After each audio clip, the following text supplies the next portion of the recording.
On en vient à ce sujet qui cristallise l'actualité, qui focalise les attentions au niveau de certains milieux de Conakry. Il faut le rappeler.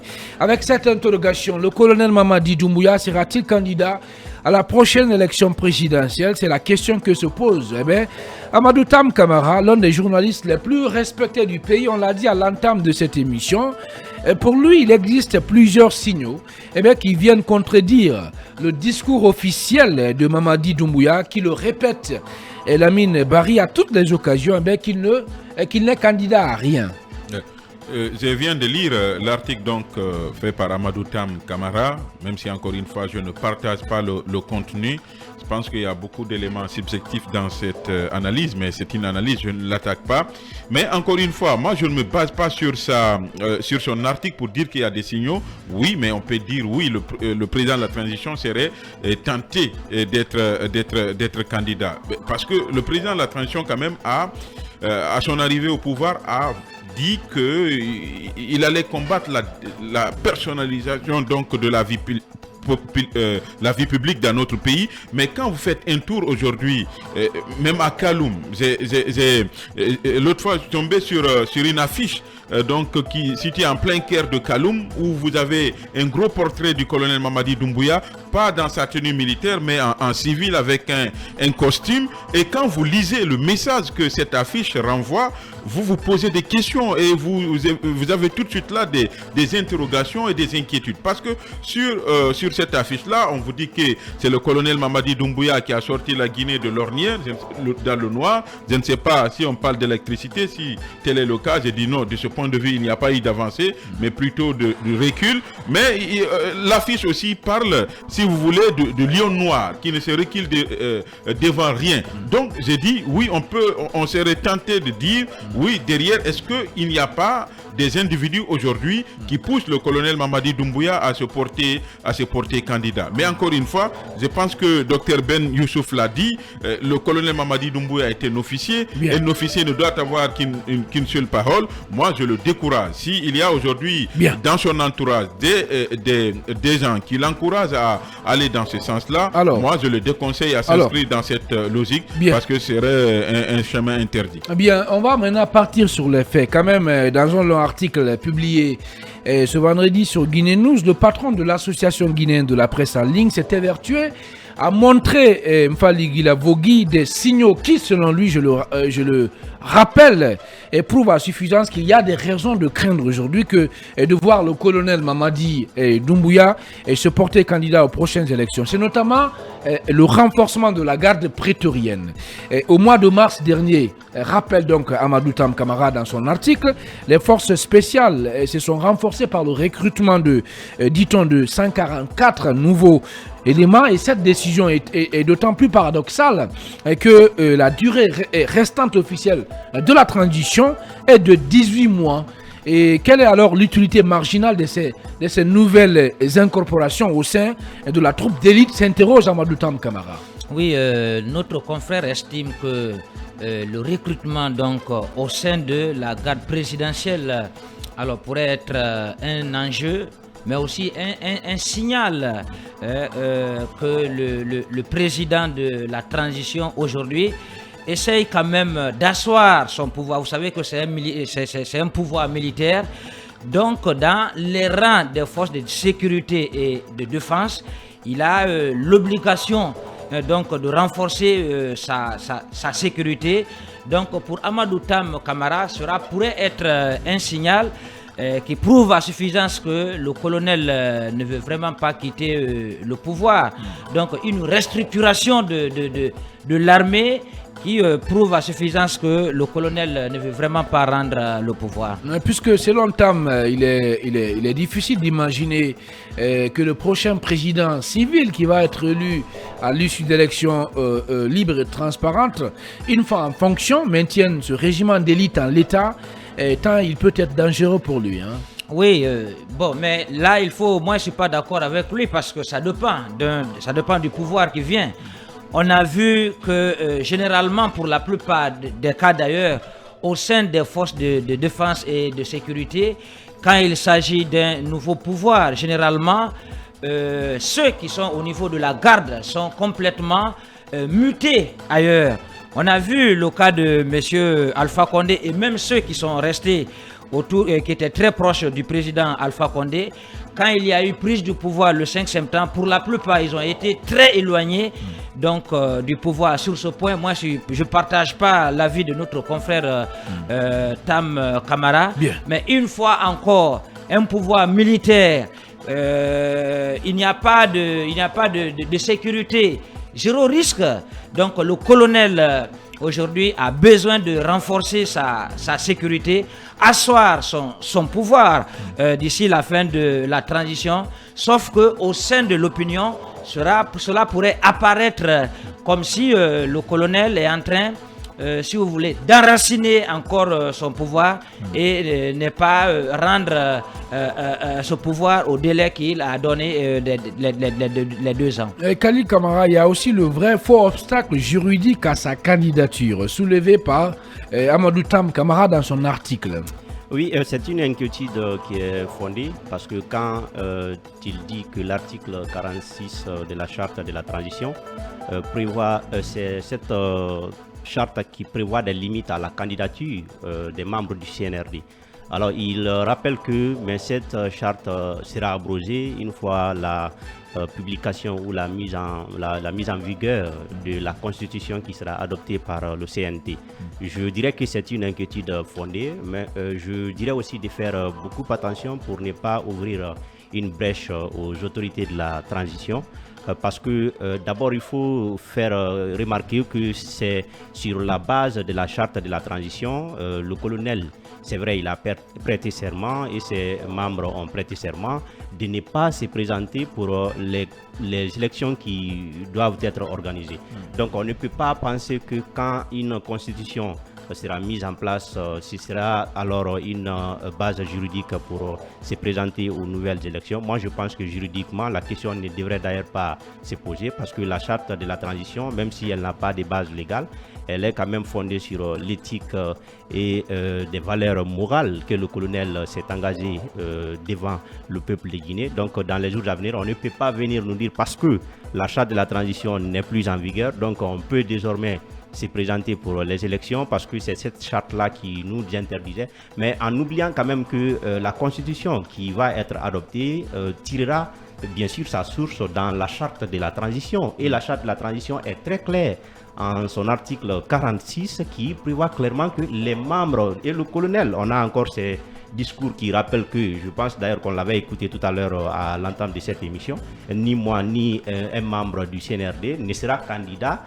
aux futures élections. Donc ça c'est très clair. Sauf que Dadis avait dit la même chose en 2008. Non, c'est que je ne parle pas. Non, je ne compare, je suis pas dans une comparaison. Je parle de la mais base j'ai envie de dire, on a vu dans ce pays des gens dire quelque chose le matin et le soir revenir là-dessus. C'est possible. Bien. C'est possible. Je ne dis pas le contraire. Mais je parle quand même, je parle des bases juridiques pour dire que juridiquement, la question ne devrait pas se poser. Maintenant, pour des intentions politiques, peut-être que le colonel pourrait changer ou pourquoi pas déchirer sa veste et c'est ce qui va être en contradiction avec toutes les valeurs qu'il a brandies, toutes les valeurs qu'il a défendues lui-même parce que on ne peut pas dire, je dis bien juridiquement, on ne peut pas dire que parce que la charte de la transition a été abrogée par la nouvelle constitution, donc les limites fixées par cette charte-là ne peuvent plus être appliquées aux nouvelles autorités. Ça c'est impossible, juridiquement inimaginable. Oui, mon cher Homo.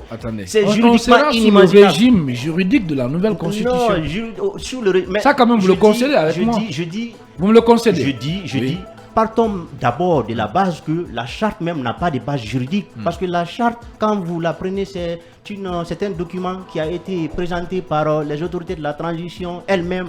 Personne ne l'a adopté, ce n'est pas même légitime. Donc, ce sont eux qui se sont engagés devant le peuple de Guinée. Donc, je dis que c'est à eux, bien sûr, de respecter ces valeurs morales, cette éthique-là. Juridiquement, on n'en parle pas. Maintenant, on ne peut pas dire que parce que la charte n'est pas là, il faut respecter. Non, qu'on quitte, qu'on ne prête pas vraiment cette brèche aux autorités de la transition et je pense que l'article des TAM ouvre plutôt pourquoi pas cette brèche aux autorités de la transition. C'est ça aussi ce pays. Un journaliste a le droit, si vous le permettez, oui, Khalil Kamara, laissez-moi dire ça. C'est ça qui manque aussi à ce pays. C'est que des fois, on a comme l'impression, la presse, tout ce que notre travail se résume seulement à venir dans des débats, analyser les faits de façon superflue, et puis ne pas s'interroger. C'est notre rôle, Khalil Kamara. Je vais vous dire une chose. Je ne doute pas, Tam, je ne doute pas de sa moralité. Mais je vous dis, vous savez, dans un pays, il y a aussi certaines personnes qui poussent des autorités à certaines intentions. Ça ne ressemble pas. Attendez, je dis, je connais sa moralité, je ne parle pas de lui. Oui. Mais vous avez vu, même pour le projet de la Constitution, il a fallu d'abord qu'il y ait des gens qui disent c'est possible. Donc, quand vous montrez la possibilité, vous prêtez des intentions. Mais Khalil, moi, je ne voudrais pas. Khalil, donc si je vous comprends bien, le fait de se poser la question de savoir est-ce que le colonel n'a pas l'intention d'ôter la tenue et se présenter aux élections, c'est de l'ouvrir une brèche. Moi, je dirais. S'il le fait, c'est parce qu'il le veut, certainement. Moi, je dirais. Il aura voulu. Aujourd'hui, au sein de l'opinion, je pense que. Je ne parlerai pas de ça parce que moi, je sais que juridiquement, ça ne tient pas. Bien, donc, je ne voudrais pas qu'on prête ça aux autorités. Personne n'a prêté cette intention au colonel. Qu'on dise, voilà, ceci est possible. Pas du tout. En tant que journaliste, il n'a fait que son travail. Il n'a fait que son travail. Est-ce que Emmanuel... Je ne me mets pas en mal avec Tam, je ne dis pas le contraire. Je ne vous mets pas en mal. Je parle de journaliste en général. Je ne dis pas de sa moralité. Je dis que c'est une brèche, c'est une possibilité qu'on pourrait offrir aux autorités de la transition. Et c'est ce qu'il faut éviter. En parlant. Oui, en parlant. En parlant de ceci. C'est ça que je ne comprends pas. Parce que c'est inimaginable. Emmanuel, est-ce qu'il ne faut pas prendre ces interrogations de Amadou Tam Kamara comme une sorte d'alerte? Peut-être oui, peut-être aussi non. Moi, je suis d'accord avec lui sur un seul point. Un seul point dans tout ce qui est développé dans l'article. Tu as besoin d'un café, parle un peu plus fort. Je disais que je suis d'accord avec lui qu'avec un seul point qui est développé dans l'article. Mais il y a quand même aussi un aspect que Khalil a soulevé qui me semble important. C'est celui, évidemment, de ne pas donner la possibilité même qu'on se torde les méninges à vouloir trouver une faille qui pourrait autoriser le colonel à se présenter. Il ne faut même pas soulever le débat. Il ne faut même pas pousser l'interrogation. Il ne faut pas en parler, il ne faut pas se poser des questions. Non, attention, j'en viens, permettez-moi. Oui, allez-y. Quand vous parlez, par exemple, de ce qu'il appelle le vrai faux obstacle juridique, je ne dis, ce n'est pas un faux obstacle juridique, c'est un obstacle juridique. C'est un obstacle juridique dans la mesure où le colonel dit que ni lui, ni les membres du gouvernement, ni les membres du CNT ne pourront être candidats aux prochaines élections. C'est-à-dire que même si un cataclysme se produisait entre maintenant et les élections, ce sont les élections qui sont ciblées. Ce n'est pas la charte, ce n'est pas la constitution. Ce sont les élections qui sont ciblées. Ça veut dire que jusqu'à l'arrivée aux élections, les élections qui seront organisées, qu'elles soient organisées sous le régime de la charte ou qu'elles soient organisées sous le régime de la constitution, tant que ce sont les élections qui vont couronner cette transition, ils ne seront pas candidats. C'est ce que, en fait, le mot il est assez clair. Candidat aux prochaines élections. Peu importe quand est-ce que ces élections sont organisées, peu importe le régime juridique qui organise ces élections. Il faut déjà qu'on prenne ça à la lettre et qu'on n'aille même pas à essayer de compliquer, chercher une acrobatie juridique qui pourrait servir de faille. Encore une fois, je le dis, je suis d'accord avec Khalil. Il ne faut pas ouvrir de faille du tout là-dessus. Là-bas, c'est clair. Les messieurs, ils ne sont pas candidats aux élections qui vont sanctionner la transition. Et ces élections, elles se tiennent à la fin, après la Constitution. Je pense que la Constitution, elle ne va pas changer les élections. Ça, au moins, c'est clair. La Constitution intervient entre-temps, mais derrière, les élections qui arrivent derrière, ce sont elles qui sont ciblées par l'article 46 de la Charte de la transition. Deuxième élément, pour ce point, c'est quand même la volonté affichée et réitérée du colonel, qui a quand même donné sa parole et qui ne l'a pas reniée jusqu'à maintenant. Il l'a toujours dit, il n'est pas intéressé par les élections qui vont sanctionner cette transition. Pour l'instant, la parole de cet officier, qui en tout cas n'est pas aux yeux des officiers que nous avons connus, qui ont pris le pouvoir par effraction, pour l'instant, il semble être un officier constant. Moi, je pense qu'il faut aussi le tenir par sa parole. Il a donné sa parole, il n'a donné pour l'instant aucun signe de violer cette parole. Observons-le et encourageons-le à aller vers ce sens. S'il y a une quelconque velléité, évidemment, je sais que autour de lui, tout le monde n'est pas forcément unanime qu'il s'en aille après la transition, mais il faut quand même que lui aussi garde en tête que partir après la transition, c'est partir par la grande porte. Il aura inscrit son nom en lettres d'or dans l'histoire de la Guinée. Il ne faut même pas tenter de changer le processus qui est en cours actuellement. Et quand on parle de recrutement des forces, d'agents de forces spéciales, premièrement, j'ai envie quand même de dire que ce n'est pas le colonel Mamadi Doumbouya qui a créé les forces spéciales. Les forces spéciales ont été créées. Lui-même, il a été incorporé dans le groupement des forces spéciales. C'est une unité de l'armée. Une unité créée pour une circonstance bien précise, pour des opérations complexes, pour des opérations de guerre non conventionnelles. Donc, à peu près le terrorisme ou le djihadisme. Ces forces-là, vous voulez qu'on les laisse ou qu'on les fasse disparaître tout simplement parce que c'est le colonel qui dirige la Guinée dans un contexte de montée en puissance du terrorisme dans la sous-région où on dit que la Guinée même n'est plus à l'abri de quoi que ce soit.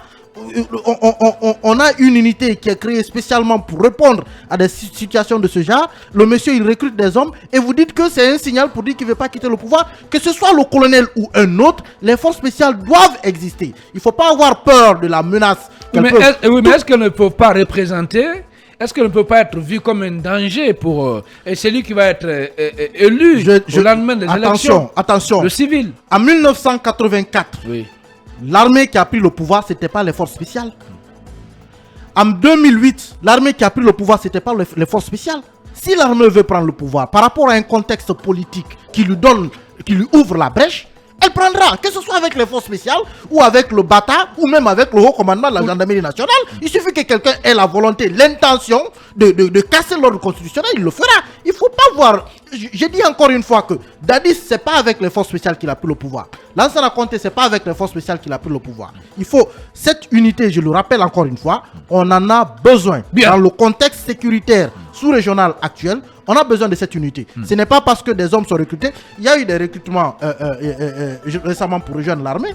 Est-ce que ça veut dire que tout ça, c'est parce que le président il veut rester au pouvoir? Quand Alpha était au pouvoir, il y a eu des recrutements au sein de l'armée. Est-ce que ça voulait dire qu'il veut rester au pouvoir? Ce sont des unités, il faut les renforcer, il faut continuer à les faire fonctionner.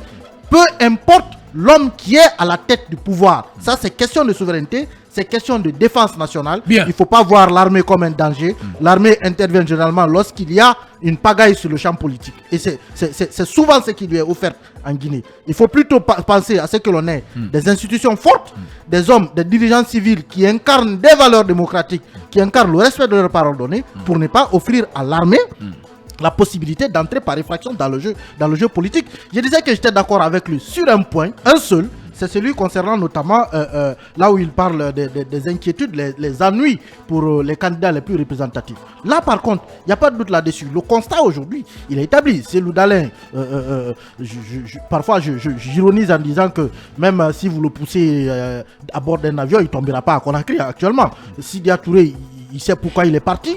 Le RPG Arc-en-Ciel aussi, c'est la même chose. Aujourd'hui, oui, il y a une pression très forte sur certains leaders politiques. Il faut justement travailler, appeler à ce qu'il y ait un apaisement, à ce qu'il y ait un dialogue sérieux, sincère, fructueux avec ces acteurs pour que le pays soit calme et qu'on puisse sortir de cette transition par la grande porte. Mais il faut éviter de soulever des débats du genre voici une brèche juridique qui pourrait offrir au colonel la possibilité de se présenter. Mais vous ne pouvez pas aussi dénier le droit Emmanuel aux autres de se poser des questions, de se faire leurs propres opinions de la conduite de cette transition. Oui, sauf que encore une fois, pour moi, ces arguments ne sont pas pour l'instant constitutifs de preuve que le colonel peut être candidat. Jusqu'à preuve du contraire, il ne peut pas. Il a donné sa parole. La charte est claire. Quelle lucidité, j'ai envie de dire, Emmanuel Milimono. Alors, parlant du même sujet, puisque notre confrère, dans son article, il a parlé des ennuis pour les adversaires sérieux. Oui, les adversaires sérieux. Il a aussi évoqué le fait qu'il n'y ait aucun successeur potentiel connu dans le giron du CNRD, même dans le gouvernement qui dirige cette transition. Elle est en cours. Et là, la singularité, comme on peut le lire dans l'article, que le président de la transition n'a pas de défunt en cas de vacance du pouvoir. Et en prélude aux élections Mamadou Yaya à venir, plusieurs leaders politiques font les yeux doux au colonel. On peut citer entre autres Dr Faya Milimono, Lansana Kouyaté, mais aucun ne semble avoir été adoubé par le colonel président, écrit Amadou Tam Kamara. Ibram Khalil, nous sommes vendredi. je voudrais qu'on prie le bon Dieu, parce que oui, un bon imam, je voudrais qu'on prie au bon Dieu que l'idée de rester au pouvoir ne puisse pas traverser en tout cas la tête du colonel Mamadi Doumbouya. Vous savez pourquoi? Parce que s'il le veut, c'est pas mon souhait, mais c'est en tout cas mes analyses. S'il le veut, il le fera. Et rien ne peut à l'heure actuelle s'opposer à une telle idée. Non, je vais vous dire, l'empêcher. Non, écoutez, je vais vous dire. On a les forces vives. Oui, mais écoutez, les forces vives. Non, attendez. Il y a la réelle politique, Ibrahim Khalil. Oui. Je souhaite mon idée. On a l'ANAD. Oui, qui est en train d'imploser, Ibrahim Khalil. C'est ça la réalité. Allez-y, oui. Parce qu'aujourd'hui, la vérité c'est quoi? C'est qu'il y a une stratégie qui consiste à démanteler toutes les forces qui constitue un contre-pouvoir aujourd'hui. Ça, c'est une évidence. Ne pas le voir, c'est vraiment faire preuve de mauvaise foi, à mon avis. Parce que, vous voyez, déjà, avec cette implosion, cette lettre de démission qu'on a vue, même si pour le moment, les vrais acteurs n'ont pas pris la parole là-dessus, mais on l'avait déjà dit ici, je vois justement une stratégie de déstabiliser tous ces acteurs aujourd'hui qui comptent et qui peuvent en tout cas s'opposer véritablement au colonel ou au gouvernement qui une fois décidé en tout cas de venir dans l'arène politique. Je continue également pour dire qu'est-ce qui pourrait être, si vous voulez, une force, une autre force, un autre rempart. C'est un peuple. Malheureusement, on n'a pas un peuple uni dans ce pays. On n'a pas une nation. La Guinée n'a pas une nation. Nene Moussa Maliaba nous a dit que la Guinée c'est une famille, mais moi j'aurais beaucoup plus aimé croire à un chercheur comme Oumar Diakhabi qui a dit la Guinée n'est pas une famille, mais elle peut le devenir. Elle peut le devenir s'il y a des actions concrètes, politiques, qui sont menées, mais on ne peut pas décréter la nation guinéenne parce qu'on sait qu'elle est constituée de diversités à plusieurs égards, mais s'il n'y a pas un travail sérieux politique qui est fait, donc on ne peut pas continuer à dire que la Guinée est une famille. Donc il faut dire qu'il faut faire un travail parce qu'on n'a pas ce peuple-là uni lorsqu'il y a des enjeux importants, lorsqu'il y a des questions importantes comme on peut le voir ailleurs, voir tout ce peuple-là, voir en tout cas un seul cap, une seule en tout cas un seul côté. On n'en a pas parce que les gens vont se dire écoutez, si on le fait, il y a des petits intérêts, il y a des petits calculs. Donc si je vous comprends bien, dans ce contexte, dans le contexte actuel de la transition, si vraiment le colonel Mamadi Doumbouya veut garder le pouvoir, il peut le réussir. Oui, parce qu'il a beaucoup de leviers. Il a d'abord l'armée qu'il essaie de contrôler. Il y a également tous les appareils de l'État que vous connaissez. Comme dira Alpha Condé qui a passé 11 ans à la tête du pays, il a voulu le faire, mais finalement vous avez vu ce que ça donnait. Oui, bien. Mais on va toujours retomber dans les mêmes cycles. C'est dommage, mais je le dis, aujourd'hui, je ne vois pas l'ANAD, je ne vois pas les forces vives, je ne vois pas un peuple uni, je ne vois pas une société civile organisée, je ne vois pas je ne vois pas des médias puissants. Bien. Donc, s'il le veut, je ne souhaite pas d'ailleurs que l'idée, c'est pourquoi j'ai commencé par ça. Je vais prier, moi. C'est une prière. Donc on va prier. Et je crois qu'il faut encourager le colonel. Il faut encourager le colonel. Emmanuel. Il faut encourager le colonel à offrir à la Guinée une chance de réussir une transition, bien, de devenir une nation démocratique sérieuse. Il ne faut pas du tout le pousser sur une quelconque piste à dérailler. Il faut rester focus, l'encourager, le soutenir, le pousser à sortir par la grande porte. Pour lui-même, pour sa propre image. Oui, cette question, mais qui a intérêt à pousser le colonel à faire ce qu'il ne veut pas faire? Mais ceux qui ont intérêt dans le cette pouvoir. transition, ceux qui suivent dans cette transition, ça c'est une... Je voudrais répondre à Yaya. Ces propos me rappellent les propos d'un confrère dans un grand média qui a dit que si Alpha Condé veut un troisième mandat, il l'aura.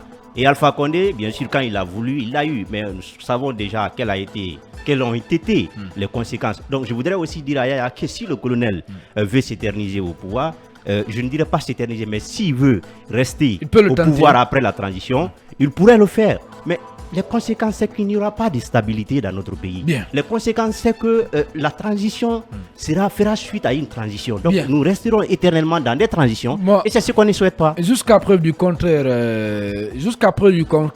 moi j'accorde le bénéfice du doute à ce colonel-là. Et je ne pense pas qu'il ait quand même l'idée de rentrer dans l'histoire par la petite porte, comme on aime souvent le rappeler. Alors, l'autre chose, ou bien de sortir de l'histoire par la petite porte. Alors, Ibrahima Sori Diallo, l'un des signaux qui prouve, selon Amadou Tam Kamara, notre confrère, que le collège du palais Mohamed V veut s'éterniser au pouvoir, et c'est la construction des infrastructures routières notamment, qui doivent être faites en seulement 24 mois. Seulement 24 mois, et il est allé plus loin. Par exemple, pour donner un exemple sur Alpha Condé, que si ce dernier a utilisé le barrage Kaleta comme argument de campagne en 2015 et soit pité en 2020, eh bien, Mamadi Doumbouya cale l'inauguration de ses principaux chantiers avant la fin de la transition.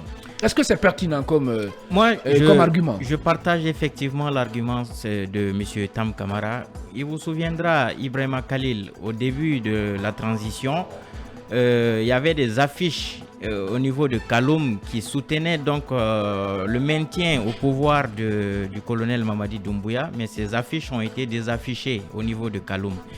Mais aujourd'hui, allez-y à Kaloum, vous verrez que des affiches et leur parrain, c'est le directeur de l'OGP. Aujourd'hui, on voit des affiches où on voit à côté des infrastructures qui ont été faites par le colonel Mamadi Doumbouya. Certes, Mamadi Doumbouya a dit qu'il ne resterait pas au pouvoir au-delà de 24 mois. Mais aujourd'hui, il y a un grand fossé entre les dits et les faits du colonel Mamadi Doumbouya. Il y a des signaux aujourd'hui qui ne trompent pas. D'abord, le recrutement de ces agents des forces spéciales. Je ne vois pas trop la nécessité de recruter encore ces agents des forces spéciales. Mais les djihadistes sont à nos portes là. Mais ceux qui ont été recrutés, ils font quoi? L'insécurité bat son plein. Normalement, ces agents... Emmanuel l'a rappelé et j'ai trouvé ça très pertinent. Mais où sont ces agents? Ils sont tous logés à Conakry pratiquement, aux côtés du colonel Mamadi Doumbouya pour assurer son pouvoir, sa sécurité. Vous voyez le périmètre de la présidence. Au début de la transition, on pouvait aujourd'hui passer au devant du palais Mohamed V. Mais aujourd'hui, le périmètre de la sécurité, on ne fait que pousser pratiquement le périmètre de la sécurité. Peut-être qu'un jour, ils diront qu'on ne partira plus à Kaloum. Parce qu'aujourd'hui, le périmètre de la sécurité, c'est environ près d'1 kilomètre. Et voyez aujourd'hui la tenue. Aujourd'hui, de plus en plus, le colonel Mamadi Doumbouya est en train de faire des apparitions publiques avec des tenues en tenue civile. On me dira que c'est pour faire le branding de la Guinée. Mais mon Dieu, il a un gouvernement, il a des hauts cadres, il peut donner des injonctions. Et il peut interpeller les membres du gouvernement à s'habiller en tenue traditionnelle. Mais lui ne doit normalement pas ôter la tenue, faire des apparitions publiques en tenue civile. Ça ne se doit pas. Moi, à mon avis, ce sont des signaux aujourd'hui qui prouvent que le colonel Mamadi Doumbouya est en train de prendre goût du pouvoir. Aussi, il y a que depuis qu'il est là, pratiquement, il n'y a pas de consensus. Le dialogue est au point mort. Les cadres avec lesquels les dirigeants des partis politiques, en tout cas, des formations de grande envergure, des grandes formations politiques aujourd'hui, ces leaders il est en désaccord avec ces leaders. Il y a que Cellou Dalein Diallo, Sidya Touré, tous sont à l'étranger aujourd'hui. Donc la transition est en train de patiner et vous voyez les infrastructures qui sont en train d'être réalisées à l'intérieur du pays et autres. Moi je pense que certes on a besoin d'infrastructures, mais là n'est pas la priorité. La priorité aujourd'hui, c'est de faire en sorte que les points qui sont... c'est de faire en sorte que le retour à l'ordre constitutionnel, les 10 points du chronogramme soient exécutés. Mais aujourd'hui, rien n'est fait. Pratiquement, c'est lorsque les gens commencent à critiquer, lorsqu'il y a un sommet qui est en vue, alors le porte-parole du gouvernement sort ici faire des communiqués ou des déclarations comme quoi la transition ne patine pas, il y a une avancée. Ça ne fait pas l'affaire aujourd'hui. Bien. Attendez, Emmanuel, une précision. Sur ce point, non, juste. Vous allez continuer tout à l'heure. Rapidement, Emmanuel. Moi, j'ai été quand même conforté hier d'entendre le représentant résident de la CEDEAO en Guinée dire que nous sommes sur la bonne voie. Nous sommes sur la bonne voie, que les choses avancent. Et pour moi, c'est... Oui. Allez-y, continuez. Mais vous allez douter du monde entier. Vous allez douter du monde entier. C'est le représentant d'une institution internationale. Bien, s'il vous plaît, on va parler oui, Emmanuel, il faut rappeler quand même que c'est le représentant de la CEDEAO là qui était là-bas. C'est lui qui a pris la parole. Donc ça veut dire quelque part, il exprime la voix, celle de la CEDEAO. Mais sinon, il n'est pas représentant de la CEDEAO. Il exprime la voix de la CEDEAO, mais n'oubliez pas que nous sommes des lanceurs d'alerte, nous sommes des journalistes, nous sommes des observateurs. Et nous sommes en Guinée, nous voyons ce qui se passe dans le pays. Et nous côtoyons certains responsables, certains dirigeants de la transition. Nous savons à peu près ce qui se passe dans le pays. Eux sont à l'étranger, ils reçoivent des feedbacks de leurs représentants. On parle de représentants résidents. Oui, c'est vrai, il est là, c'est vrai, résident, mais en tout cas, nous sommes des journalistes, nous sommes sur le terrain, nous côtoyons des responsables de la transition, nous échangeons. Vous savez aussi qu'à l'arrivée du CNRD au pouvoir, et donc le colonel Mamadi Doumbouya, vous savez qu'il a menacé les responsables du FNDC, il les a dit dès le départ, à travers Sadiba Koulibaly qui a été présenté comme le numéro 2, comme quoi le FNDC doit être dissous. Aujourd'hui, il y a des propos de va-t-en-guerre. Il y a les sorties du ministre DMATD qui menacent de dissoudre certaines formations politiques. Qui ne sont pas en règle. Qui ne sont pas en règle, oui, mais moi, je ne voudrais pas qu'ils utilisent cela pour abattre certains leaders. Et il y a aussi que le CNRD, depuis qu'ils sont là, ils n'ont jamais présenté une liste des membres du CNRD. Aujourd'hui, il y a des responsables des formations pour des dirigeants des partis politiques qui sont à l'intérieur du pays, qui sont en train de faire une pré-campagne, qui est en train de dire, Ousmane Kaba qui disait récemment que les dirigeants de la transition sont en train de traquer les voleurs. Tout ça, c'est faire une publicité aux dirigeants de la transition. Et le colonel Mamadi Doumbouya, la transition patine, comme je le disais tantôt, il n'y a pas d'avancée. Tout cela prouve à suffisance que, et même s'il ne l'a pas dit, mais il y a des signaux qui prouvent aujourd'hui que l'homme du 5 septembre 2021 veut se maintenir au pouvoir. Donc vous souscrivez à l'article de notre confrère entièrement. Camara dans son entièreté. Alors, Mpali Guilavogui, avec une administration majoritairement remaniée à sa guise, notre confrère estime que le colonel ne manquera pas aussi le moment venu d'attirer à son niveau-là, de mettre bien entendu à son service des fonctionnaires dévoués pour porter le foulard de la bonne couleur, c'est-à-dire battre campagne, pour faire en sorte que le peuple adhère à sa volonté de se maintenir au pouvoir. Oui, mais vous savez, quand nous prenons un peu l'administration, on a toujours dénoncé que l'administration guinéenne était une administration politique parce que tous qui sont nommés là viennent des partis politiques. Le RPG Arc-en-Ciel a été accusé, M. Alpha Condé a été accusé quand il était au pouvoir parce que la plupart des nominations, c'était par accointance politique et non des vraies valeurs. Aujourd'hui, il y avait quand même une nécessité et même des voix se sont levées pour demander au colonel de dépolitiser l'administration. Je pense que sur ce plan, il y a quand même un travail qui est en train d'être fait. Le ministre de la fonction publique, c'est vrai, sur certains points, on estime que la mémoire de cette administration est partie, mais je pense qu'il y avait quand même une nécessité de toiletter le fichier de la fonction publique parce que ça faisait perdre beaucoup d'argent à la République de Guinée. C'est qui, donc à mon avis, est une réforme quand même à saluer. Donc on ne peut pas voir partout le noir. Je pense que c'est une réforme qu'il faille vraiment saluer. Encourager d'ailleurs le ministre de la fonction publique, le gouvernement, après le toilettage du fichier, de donner la chance à la jeunesse et donc d'intégrer la fonction publique. Des jeunes aujourd'hui qui ont quand même qui ont fini l'université et qui ont cette expérience quand même de travailler au sein de l'administration. Donc il ne faut pas mettre cela sur le plan politique parce que le CNRD, à mon avis, n'est quand même pas une formation politique. Tout ce qu'on peut demander au colonel, c'est de choisir, de nommer des jeunes sur la base de la méritocratie, de ne pas avoir de penchant pour tel ou tel, mais d'accorder la chance aux jeunes qui sont sortis des universités et qui méritent quand même de travailler au sein de l'administration. Donc, moi je pense qu'aujourd'hui, on peut quand même dire que le bilan du CNRD est mitigé. C'est vrai que sur le plan politique, c'est là où il y a beaucoup de failles, parce que quand nous parlons de violation des droits de l'homme, c'est à ce niveau. Quand nous parlons, par exemple, des hommes politiques qui ne sont pas aujourd'hui en Guinée et qui ont des démêlés avec la justice, de l'instrumentalisation de la justice, c'est sur le plan politique. Bien. Mais sur le plan de développement, il faut quand même reconnaître que le colonel est quand même en train de travailler. Parce que, vous voyez un peu dans la sous-région, la Guinée était la seule nation à être en retard. On est en manque criard d'infrastructures. Il faut saluer l'homme, il faut saluer les actions aujourd'hui de développement qui sont en train d'être posées et lui accorder le bénéfice du doute. C'est vrai que nous sommes en train aujourd'hui de laisser de côté la majorité silencieuse. La majorité silencieuse, c'est le peuple. Il revient à ce seul peuple de demander d'aller voter.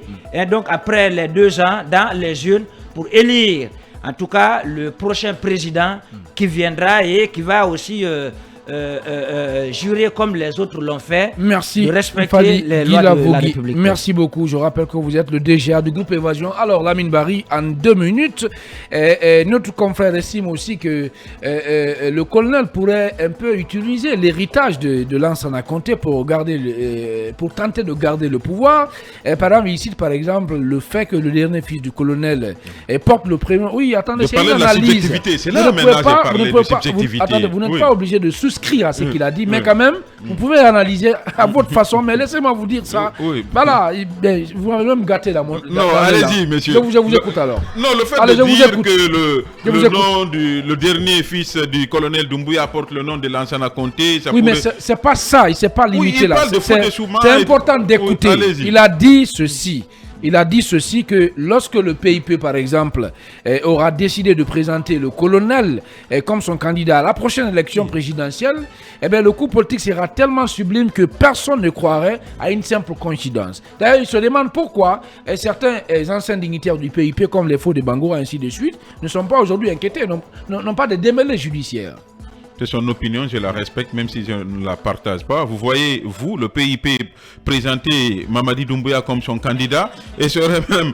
moi, je ne vois pas cette perspective. Ça vous fait rire, mais rien n'exclut. Non, ce n'est pas possible. C'est un parti qui est légalement constitué.